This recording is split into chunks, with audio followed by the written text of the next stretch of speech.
Yeah, I'm sure I could write about 10 books with all the information that I've learned.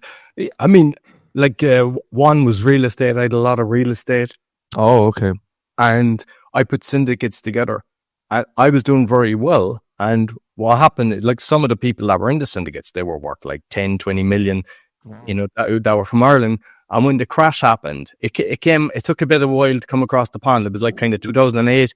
They started losing stuff. And I was doing well because I was managing about 200 properties. I had a lot of different things. I had about 14 people on my books. And I thought this will be okay. So I started putting more money into like a commercial. And I said, okay, look, I charge a 10% interest yearly. And if you can't pay me, I just increase the share. I was being fair with them because they were fair with me. They trusted me to invest. So I wasn't going to kick them when they were done. And I never thought that it wouldn't come right. I thought this would be a bit of a hiccup. And they lost everything. And then I could have started seeing my funds were running down. So I went to the bank for the commercial property. I said, hey, can I have interest only? And I'll split it into 3 and sell it off in stages. And they wouldn't do that. I had Irish properties that were on interest only. They were cash flow positive because they were rented.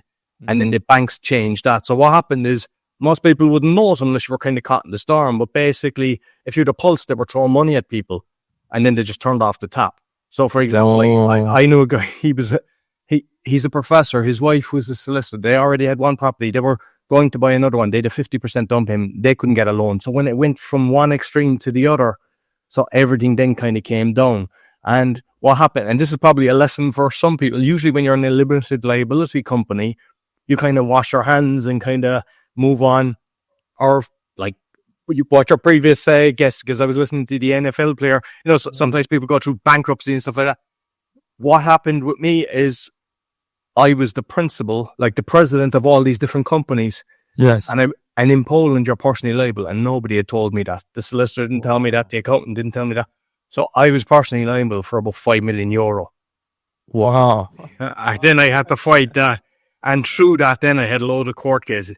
And I saw all the corruption then with bailiffs, with banks, with insurance companies, with everything. And it was kind of, that gave me my mission to fight all that. So that was one of the lessons, is kind of look at, understand the laws. Just because it's like in Ireland, it's this way, doesn't mean if you're working somewhere else, it's the exact same. You have to understand it and don't think like a solicitor or, accountants have your back. So what I would recommend a lot of the time, is you watch your accounts because you think your accountant has got your back.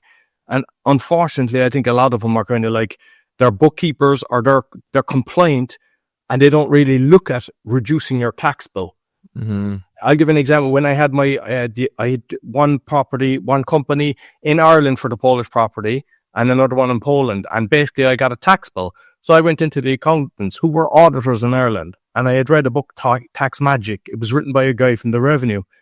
And basically what they said is, okay, if you've got this, you can deduct this, you can do that.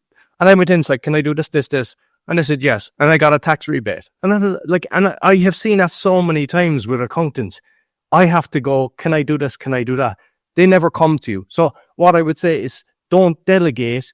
Yeah, obviously they're doing the job that you don't want to do. Usually people hate that.